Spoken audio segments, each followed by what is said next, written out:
So at Omni Local Business Networking, we give you the opportunity to talk about you and your business. You can use this time in any way you want. If you want to talk about butterflies, all we know is you know a shed load about butterflies. What I'd like to know is what you do, how you do it, and do you have the proper professional attitude for me to be able to recommend you to other people that I know and I like and I trust. Most networking organizations will say to you, don't talk about your business, talk about you. Well, I think that getting to know people is a byproduct to turning up in the first place. So you don't need to talk about yourself. You can do if you want to. This time is yours. I'd rather you talk about your business so I can find out referrals for you and make sure that you fit within the network as well. But more importantly, don't talk about butterflies. Today we've got Gillian, who's going to talk to us today. So Gillian, the floor is yours. Thanks. And I'm not going to talk about butterflies. I'm going to talk about food banks, because the food bank started about 10 years ago now with food only.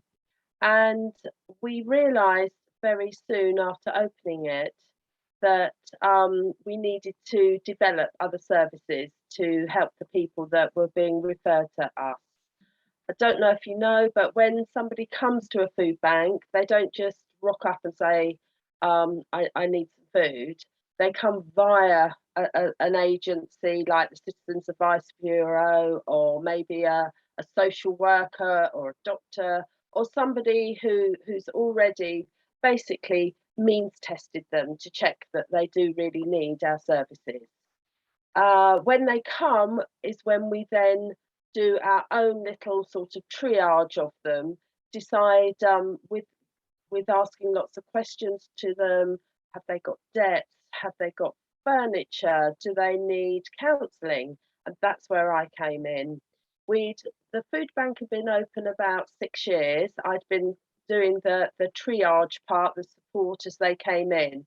And so many were saying, I'm very depressed, I'm very anxious, I'm going through a relationship breakup, I've been in an abusive relationship, and I need help.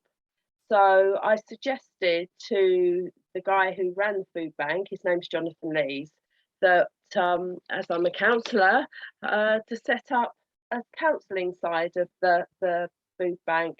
He agreed.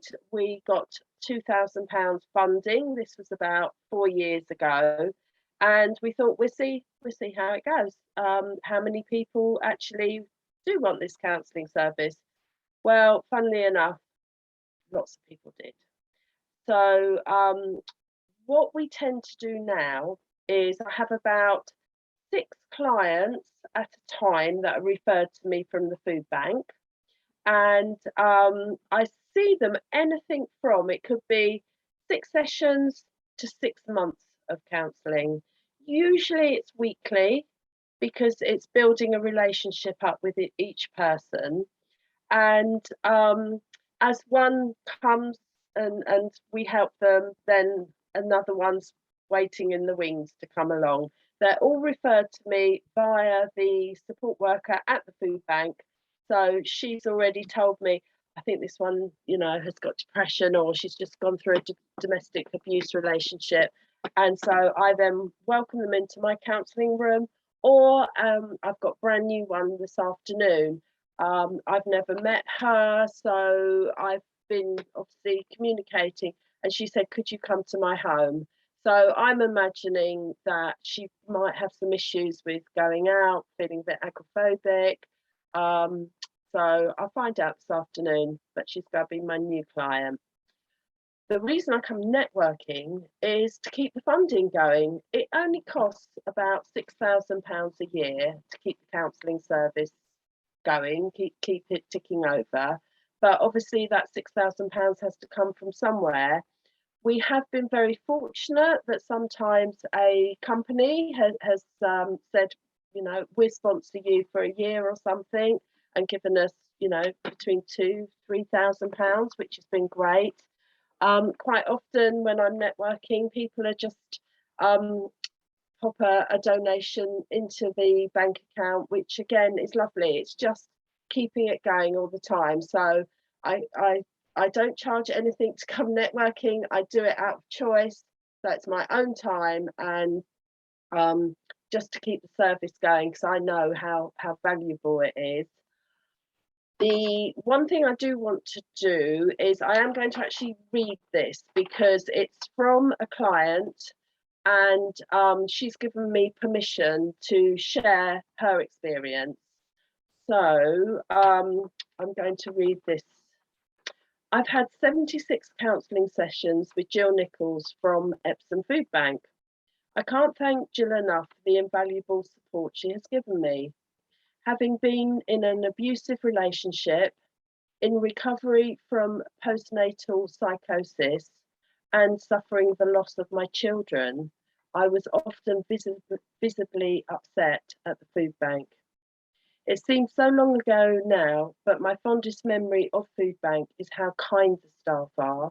The tea, coffee and cake on arrival is so homely and welcoming, exactly what you need when you've suffered trauma. The counselling provided for a year, free of charge by Epsom Foodbank, has been central to my recovery.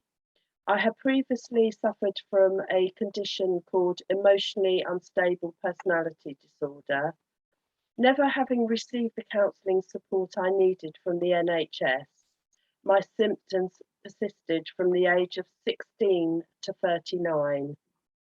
EUPD is a mental health condition caused by childhood trauma and emotional neglect. Jill's counselling has taught me to live in faith, not fear. I gained in confidence and strength and returned to practice as an occupational therapist in the NHS. I've served on the NHS frontline in London in mental health throughout all 3 lockdowns. Funding for counselling ran out after a year. However, I was making such good progress with Jill that I made the decision to pay for counselling privately. Jill goes above and beyond what would be expected of a counsellor. She even supported me emotionally at an online court hearing. I know that many food bank clients like myself are people suffering from a variety of mental health difficulties. Counselling is central to the work Epsom Foodbank do in the community. It's essential for the food bank clients so they can move from a place of surviving to thriving in society. Jill has over 15 years of counselling experience.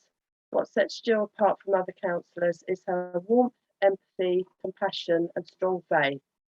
Counselling has been life-changing for me. I've joined the congregation at Epsom Methodist Church and formed positive relationships with people there. I assist with tech team at the family service every Sunday. 3 years later, I'm a committed Christian and looking forward to my confirmation when my divorce is finalised. So that particular client, I'd asked her to give me something that would help with doing this today, to put in her words rather than me singing my own, singing my own praises, but also to sort of show how a difference from somebody who wasn't working, who had nothing, was sitting in a food bank crying, to get to the point where she's back at work, working for the NHS. She worked through the pandemic, and she's still my client now. Once she started working, she said, can I transfer and still stay with you, but on a private basis? And then obviously the food bank space she was taking is then gone on to the next client. So that's how it works. So as I say, I come to the networking meetings hoping that maybe a business might want to say, I would like this as my charity to support. I know that I don't understand it all, but I'm sure Derek would, that you can get money, tax things, and when you support a charity through a business, or if just an individual thinks, you know what, I would like to give some money to charity, and I know that this is going straight to the source. There's no, nobody else in the middle of it. So it goes straight to paying for a counselling session. If anyone's got any questions, do ask. Just a second. Thank you very much, Gillian. So look, guys, if you've touched by this and you're watching this video on our YouTube channel, Gillian's details will be in there. It's just £22.50, and you actually can write it off as tax credit. But if you do have any questions, please contact Gillian direct. Thank you.